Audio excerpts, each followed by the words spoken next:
Welcome to another episode of Mystery Connections. In the annals of unsolved crime, the elusive figure known as D.B. Cooper stands alone. A chilling autumn day in 1971, the day before Thanksgiving, a man calling himself Dan Cooper boarded Northwest Airlines flight number 305. Dressed in a dark suit, black tie, and looking every bit the business executive, he carried with him a briefcase that held a secret no one could have anticipated. As the plane soared above the clouds from Portland to Seattle, Cooper revealed the true nature of his intentions.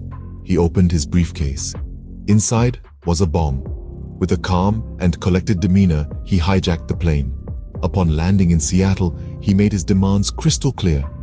$200,000 in cash, 4 parachutes, and food for the crew. Once his requests were met, he released the passengers, keeping only the crew. As the plane took off again, heading south into the dark, rainy night, little did anyone know that D.B. Cooper was about to vanish into thin air. With only the pilots and one flight attendant on board, the plane took to the skies again.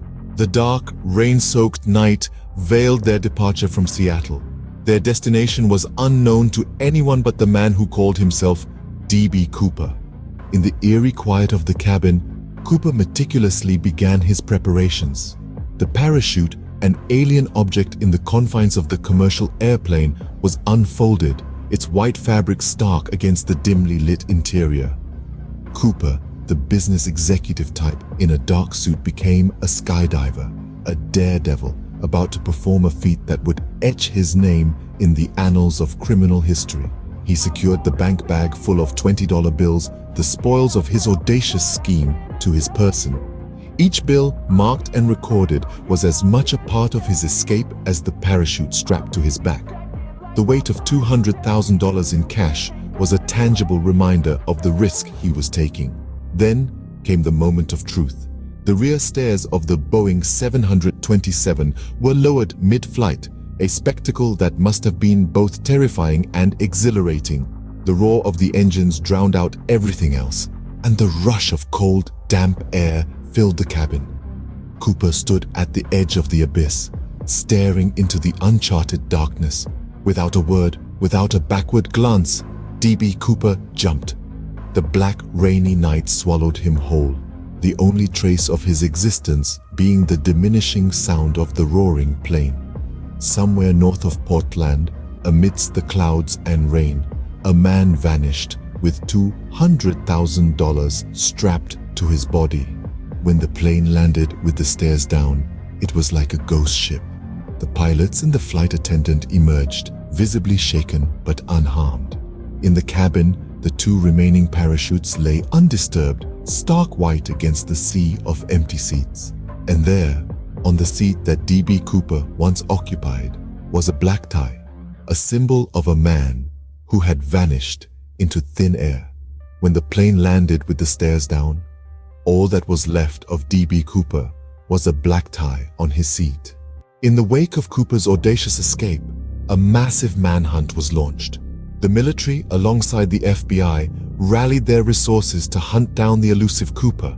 The very aircraft that Cooper had hijacked was flown over the ocean, its stairs lowered and weights dropped in an elaborate attempt to replicate Cooper's daring jump and pinpoint his possible landing location. Jets, helicopters, and a C-130 aircraft were scrambled from the nearest Air Force base, their mission: to trail Cooper's flight path. The days following the hijacking saw the military intensifying their efforts. Approximately 1,000 troops combed through the suspected jump zone, their boots imprinting the ground beneath, their eyes scanning every inch for any trace of Cooper. Helicopters hovered above, their blades cutting through the air, their spotlights piercing the darkness, all in a bid to uncover any clue that might lead to Cooper. The search wasn't limited to the ground and the skies. The FBI, determined to crack the case, called upon the assistance of the SR-71, the super-secret spy plane. The plane was tasked with photographing the entire flight path. Its high-resolution images hoped to reveal where Cooper had vanished into the night. Yet, despite the extensive manhunt, the search yielded no results. Cooper had vanished, as if swallowed by the night itself. The military and the FBI were left grappling in the dark, their efforts seemingly in vain. The only remnants of Cooper's presence were the 2 remaining parachutes and a black tie found on the seat he had occupied on the plane. These items served as stark reminders of the man who had outwitted them all, the man who had become a phantom in the night. As weeks turned into months, the fervor of the manhunt began to wane. The troops were called back, the helicopters grounded, and the jets returned to their bases. The mystery of Cooper's disappearance remained unsolved, the man himself transformed into a legend. Despite their best efforts, no sign of D.B. Cooper was ever discovered. Scene script. 9 years later, in 1980, the first tangible evidence since Cooper's disappearance came to light. An ordinary day took an extraordinary turn for a young boy named Brian Ingram. While digging a fire pit in the sandy shores of the Columbia River, just north of Portland at a place called Tenor Bar, he unearthed a secret buried in time. A couple of inches below the sand's surface, he discovered 3 bundles of cash with rubber bands still intact. It was a total of $5,800, a small fortune for a young boy, but a massive clue for the mystery of D.B. Cooper. The money bore the same serial numbers as the ransom paid to Cooper.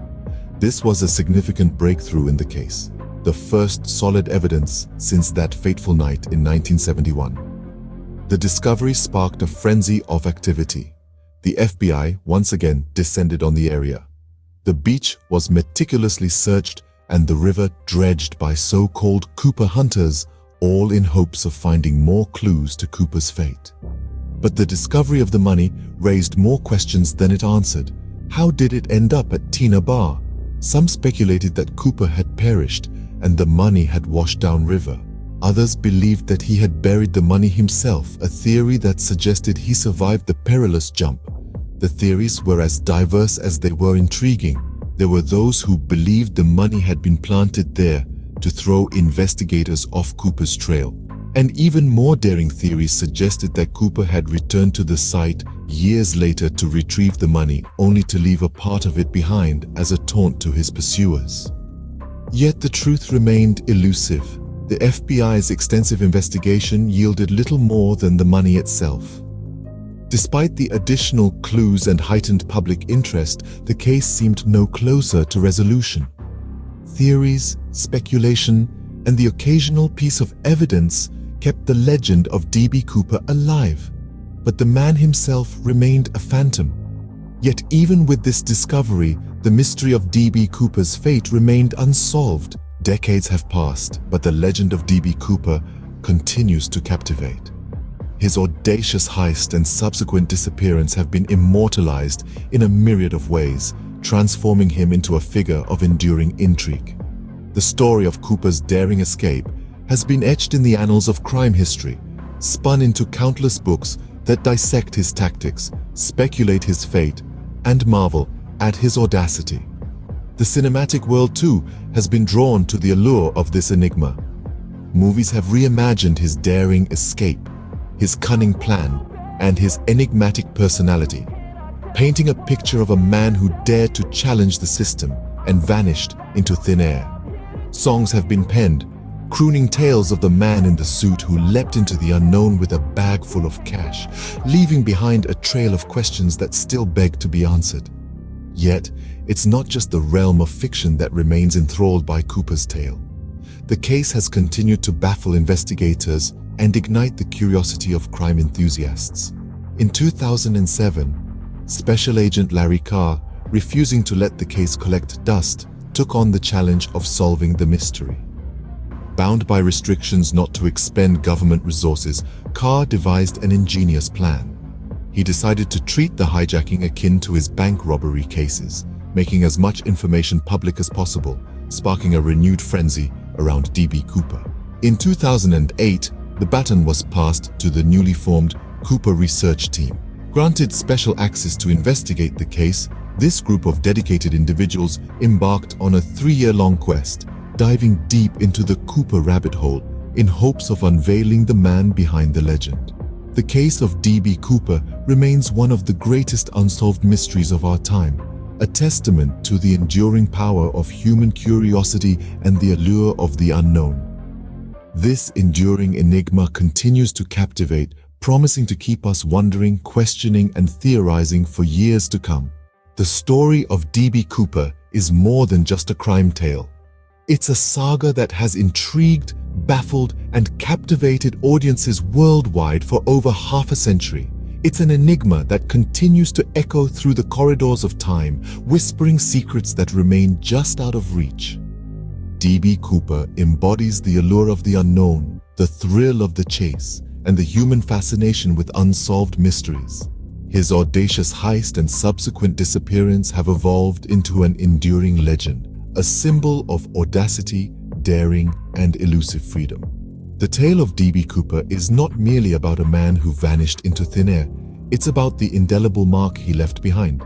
His story continues to inspire books, movies, and songs, each echoing the lingering question, who and where is D.B. Cooper? But perhaps the true allure lies not in the answer, but in the search itself, in the tantalizing allure of the unsolved. As the mystery of D.B. Cooper continues to unfold, one thing is clear: his legend will live on, forever etched in the annals of unsolved crime.